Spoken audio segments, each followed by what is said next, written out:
सुविधा के नाम पे जीरो, उसके बाद में भ्रष्टाचार। हम वही कहना चाह रहे हैं कि आप हमें रोड पे मत लेकर के आओ, अगर हम रोड पे आ गए, इकट्ठे हो गए, तो हम आपको रोड पे ले आएंगे। ये जितने भी बढ़े हुए टोल हैं, जो टैक्स है, अनलीगल जो काम हो रहे हैं, बॉर्डरों पे जो भ्रष्टाचार फैला हुआ है, उसका जवाब सरकार दे, नहीं तो हम एक बड़ा आंदोलन करेंगे। कि वो दिन दूर नहीं है कि जिस दिन आपके जो अहम है, जो अहंकार है, वो ड्राइवर भाइयों पे भारी बन रहा है और जो हमारे परिवार हैं वो पालन पोषण नहीं कर पा रहे हैं। हमारी कोरोना के बाद जिस पे 10 गाड़ियां थी उस पे 3 गाड़ियां रह गई, और अब जो ये टैक्स बढ़ाया है, दुनिया भर का जो टैक्स बढ़ाया है, इससे हमारी गाड़ियां एक रह जाएगी। नमस्कार, मैं आकाश कुमार और आप देख रहे हैं द भारत नाउ। अभी सरकार बनी ही नहीं है, इतने में ही 5% टोल टैक्स बढ़ चुका है। अभी ये हमारे साथ कुछ ड्राइवर्स हैं और इनसे बात करेंगे कि जो 5% टोल टैक्स पड़ा है, इस पर भारत देश की अर्थव्यवस्था पर और भारत देश के लोगों पर और हमारे जो कर्मी होते हैं, जो ड्राइवर होते हैं, उन पर क्या असर पड़ने वाला है। नमस्कार सर, नाम क्या होगा आपका? एसके भारद्वाज। हाँ, क्या मुद्दा लेकर आए और ये क्या मांग कर रहे हो, रोड टैक्स लो या टोल टैक्स लो? सरकार ने अभी चुनाव के ठीक बाद, सरकार जब इलेक्शन हो गया उसके ठीक बाद 5% टोल दर बढ़ा दी, जबकि टोल पहले से ही ज़्यादा है। तो हमारी ये मांग है सरकार से कि आप जो बढ़ी हुई दर है वो वापस लो, जो भ्रष्टाचार एमपी बॉर्डर पे फैला हुआ है, जगह जगह जो भ्रष्टाचार है वो वापस लो, और ड्राइवरों को परेशान मत करो। जो हमारे ट्रांसपोर्टर भाई है उनको परेशान मत करो, जिनके पास 100 गाड़ी है, 200 गाड़ी है, 500 गाड़ी है, उनका जीना दुर्भर हुआ है। सिंगल गाड़ी मोटर मालिक का तो जीना दुर्भर है ही। तो हमारी सरकार से मांग है कि ये जितने भी बढ़े हुए टोल हैं, जो टैक्स है, अनलीगल जो काम हो रहे हैं, बॉर्डरों पर जो भ्रष्टाचार फैला हुआ है, उसका जवाब सरकार दे, नहीं तो हम एक बड़ा आंदोलन करेंगे। और एक बड़े आंदोलन जब होगा तो ट्रांसपोर्ट एकता और हमारे ट्रांसपोर्ट एसोसिएशन के जो लोग जाग जाएंगे, तो सरकार की भी नींद खुल जाएगी। लेकिन भ्रष्टाचार आप कह रहे हो, भ्रष्टाचार किस तरीके का है, कुछ बताना चाहेंगे आप? जब टोल पे हमारी गाड़ियां गुजरती है तो अनलीगल रूप से पैसे मांगते हैं। जो लीगल टोल है 100 रुपए का, 120 रुपए का, वो हम देते हैं और वो टोल कटता है फास्टैग के माध्यम से। लेकिन अगर उनका फास्टैग का काम नहीं कर रहा है तो डबल मात्रा में पैसे लेते हैं। अच्छा। उसके बाद वो चालान के नाम पे आगे जाने के बाद बॉर्डर क्रॉस करते हुए 500 रुपए, 1000 रुपए डिमांड करते हैं, ड्राइवर को धमकाते हैं, तेरी गाड़ी में माल ज्यादा है, तेरी गाड़ी में ओवरलोड है, जो कि गलत बात है। हमारे दिनकर जी है, बॉर्डर पे संघर्ष करते रहते हैं, एमपी शर्मा जी है, गोदारा साहब है, इनके पास हजार गाड़ियां। तो ये उस भ्रष्टाचार को देखे अपने ड्राइवरों की सैलरी निकाले, या वो हमारे जो ड्राइवरों का जो घर है, रोजी रोटी है, वो चलाए, कैसे करे ये काम?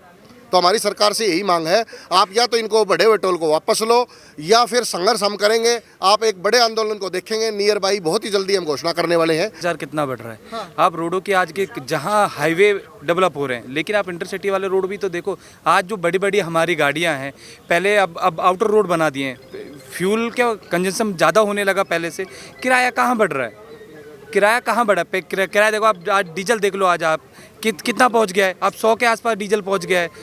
आज कहीं भी जाते हैं, गाड़ी लेके जाते हैं, वहाँ उतार के पैसे देने, आईटीओ को पैसे देने पड़ते हैं, और बल्कि अन्य राज्यों के जो अलग टैक्स है, जो गुंडा टैक्स है एक तरह के, वो भी देने होते हैं। आज जैसे आपने हिट एंड रन की बात करी, तो आप ये देख सकते हैं सरकार ने बाकायदा पेपर में लिखा है कि हम उस कानून को अभी ठंडे बस्ते में डाल रहे हैं, अभी हिट एंड रन केस को लागू नहीं कर रहे हैं। और आपने कहा एकजुट, 28 राज्यों से इसी जमीन पर, यही जंतर मंतर पर 28 राज्यों के प्रतिनिधियों ने यहाँ प्रदर्शन किया और सरकार को ये चताया, और अगले दिन सरकार को ये कानून वापसी लेना पड़ा, ठंडे बस्ते में डालना पड़ा। ड्राइवरों की 24 करोड़ जनसंख्या है देश में, अगर वो अपने जट पे आ गया तो ये बात आप जान सकते हो कि पेट्रोल के लिए भी गाड़ियाँ खड़ी थी।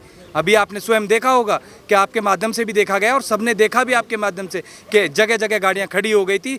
जो मूलभूत सुविधाएँ, उनको भी लोगों को इंतजार करना पड़ा, उनको भी इंतजार करना पड़ा कि ये सुविधाएं कब से चालू होंगी। तो हम सरकार को आपके माध्यम से भी चिताना चाहते हैं कि वो दिन दूर नहीं है कि जिस दिन आपके जो अहम है, जो अहंकार है, वो ड्राइवर भाइयों पे भारी बन रहा है और जो हमारे परिवार हैं वो पालन पोषण नहीं कर पा रहे हैं। हमारी कोरोना के बाद जिस पे 10 गाड़ियां थी उस पे 3 गाड़ियां रह गई, और अब जो ये टैक्स बढ़ाया है, दुनिया भर का जो टैक्स बढ़ाया है, इससे हमारी गाड़ियां एक रह जाएगी। रोड पे आ गए तो हम सबको रोड पे ले आएंगे। जय हिंद। अच्छा, और अगर ये बताइए, अगर ये 50 लाख करोड़ का हिसाब दो, ये 50 लाख करोड़ क्या है? ये 50 लाख करोड़ जो हमसे टैक्स वसूला जाता है, जो हर अलग अलग माध्यम से, चाहे वो टोल टैक्स है, चाहे गुड्स टैक्स है, चाहे गाड़ी का टैक्स है या जीएसटी है, हम उसका हिसाब मांग रहे हैं। जब हमसे इतना वसूल कर लिया जाता है तो फिर बार बार हम पे टैक्स क्यों? और सुविधा के नाम पे जीरो, उसके बाद में भ्रष्टाचार। हम वही कहना चाह रहे हैं कि आप हमें रोड पे मत लेकर के आओ, अगर हम रोड पे आ गए, इकट्ठे हो गए, तो हम आपको रोड पे ले आएंगे।